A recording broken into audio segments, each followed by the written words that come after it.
今何か現実的な問題ありますか？お金のこと、人間関係のこと、これからの未来のこと。私たちの左脳は放っておくとすぐに、どうしよう、どうやって解決しようと、過去のデータから答えを探し始めます。でもいくら考えても焦りと不安がぐるぐると渦巻くだけで一向に出口が見えない。そんな経験ありませんか？実は神経科学の視点から見ると、左脳の思考で現実問題を解決しようとすること自体がエラーの始まりなんです。今日はなぜ現実問題こそイメージで解決するのか、なぜ強く願わない方がうまくいくのかを科学で紐解いていきます。動画の後半では実際に皆さんの脳を右脳モードに切り替える短い体験ワークも用意しています。ぜひ最後までゆったりとした呼吸でリラックスして未知の感覚を味わってみてください。まず私たちが現実的な問題と呼んでいるものについて脳の仕組みから考えてみましょう。問題が起きると私たちの脳内ではデフォルトモードネットワークという回路が過剰に働き始めます。これはいわゆる左脳の自動思考です。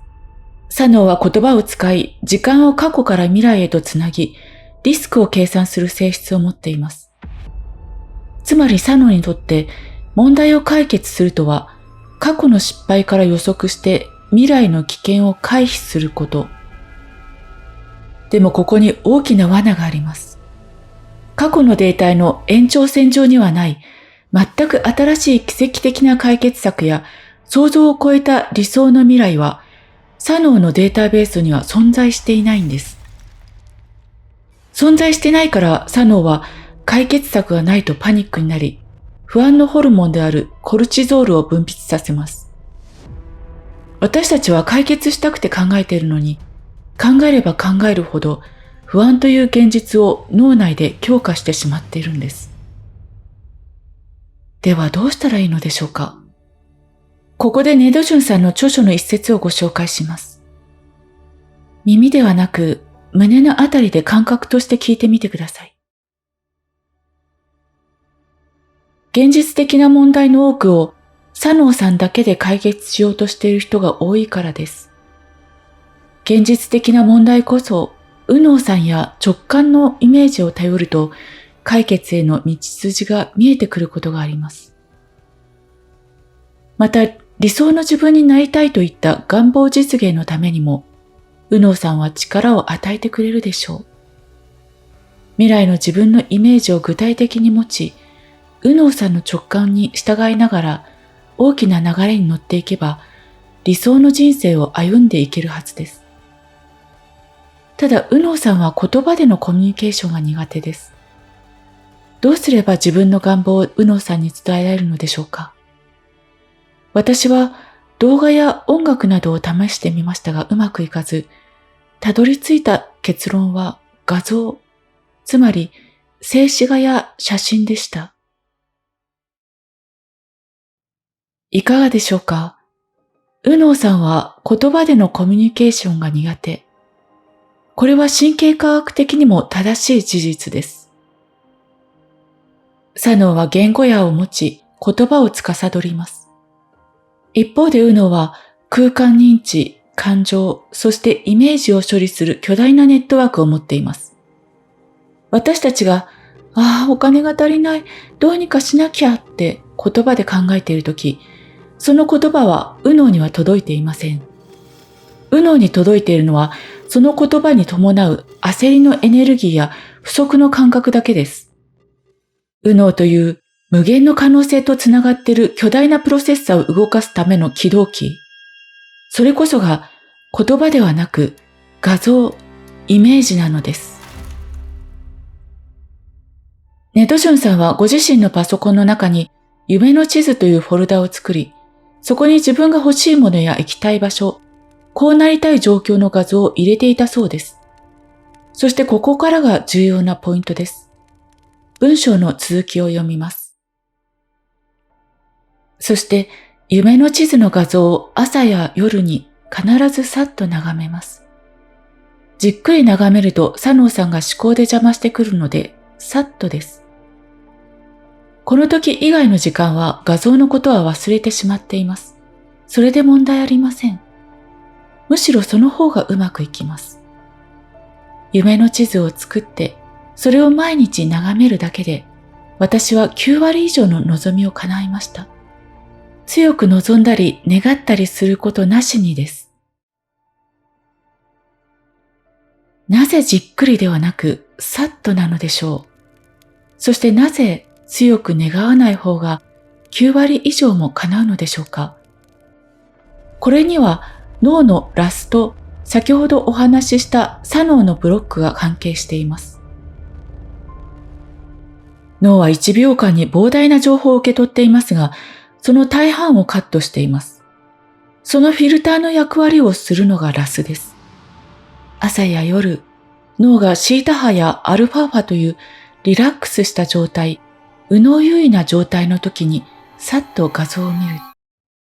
するとラスは、これは主人にとって重要な情報なんだなと認識します。もしここでじっくり見てしまうとどうなるのか、すぐに左脳が動き出します。いやでもこれ高いよな。今の収入じゃ無理でしょう。どうやって手に入れるの？この左脳のどうやってという疑念の思考が湧いた瞬間、脳は無理な理由を探すモードに切り替わってしまいます。これがネドジュンさんの言う左脳さんが思考で邪魔してくるという現象の正体です。だから左脳が無理だと言い始める前のわずか数秒間でさっと画像だけを右脳に放り込む。そして放り込んだら忘れる。強く願うということは裏を返せば今はそれがない、不足しているという信号を脳に送り続けることです。忘れている状態こそが脳の執着を取り、右脳がニュートラルに現実への最適化へ向けて直感を働かせる最高のコンディションを作ります。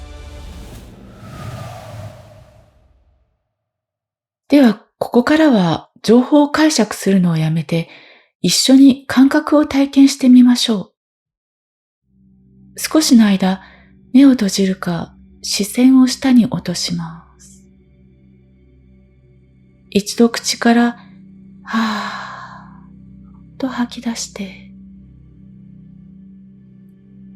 肩の力を緩めます。お腹の底、丹田のあたりに意識を下ろしていきます。今あなたの頭の中にある現実の問題を一つの言葉の塊としてイメージしてみてください。お金のこと、仕事のこと、健康のこと、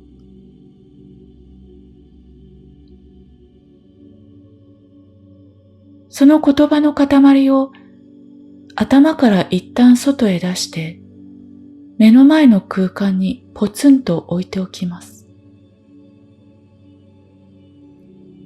消そうとしなくて大丈夫です。ただそこに置いておくだけ。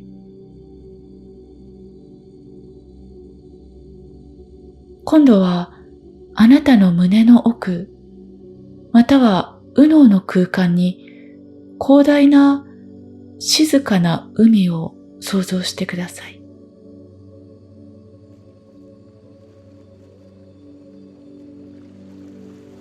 そこには言葉はありません。形もありません。ただ満たされている、心地いい、安心しているというお布団の中にいる時のようなぬくもりだけの感覚があります。もしあなたが望む未来がすでに叶っているとしたら、あなたはどんな気分の映画の中にいるでしょうか？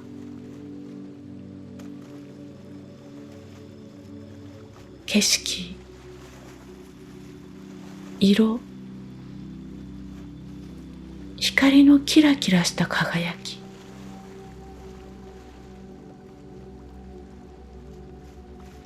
どうやってその望む未来に行くのか、具体的な方法はわからなくていい。左脳にどうやってと言わせない。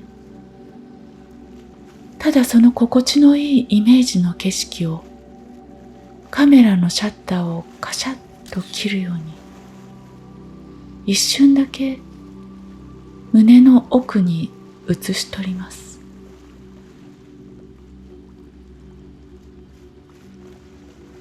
ああ、綺麗だな。心地いいな。ただそれだけです。その感覚を味わったら、ふーっと息を吐いて、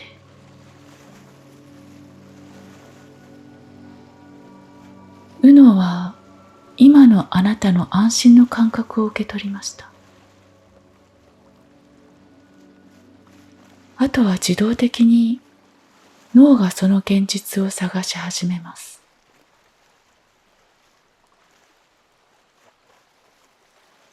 ゆっくりと意識を今ここに戻してきてください。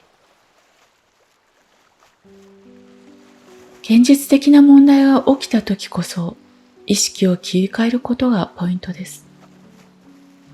左脳でああでもないこうでもないと思考をこねくり回すのを一旦やめて、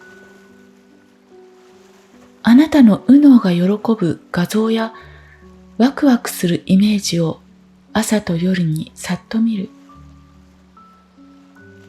スマホのお気に入りの写真でもいいですし、雑誌の切り抜きでも構いません。左脳に突っ込まれる前にさっと見て忘れる。